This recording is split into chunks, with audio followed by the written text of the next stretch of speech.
في ناس حاسة بالوحدة وحاسة إنها متروكة وكمان منسية، والموضوع مش خاص مع ناس حواليك لكن كمان كان مع الرب.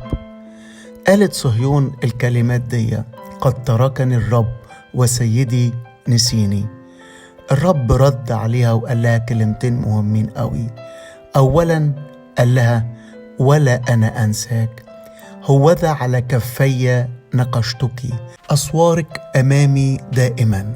يعني في الوقت اللي انت فيه بتقول متروك ومنسي ووحيد، بيقولك أنا ما نسيتكش ولا كمان سايبك، ده أنا حميك، أسوارك أمامي دائما.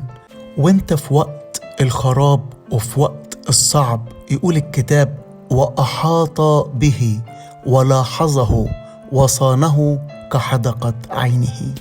هيحيط بيك ويحضنك ويحفظك ويحميك ويلاحظك وتكون تحت عينيه ويصونك وما تخافش.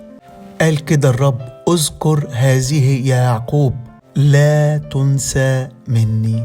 وفي زكريا كمان قال كده: من يمسكم يمس حدقة عينه.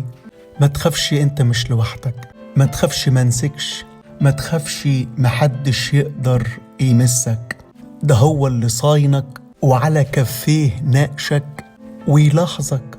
وخليك فاكر: أسوارك أمامي دائما دائما.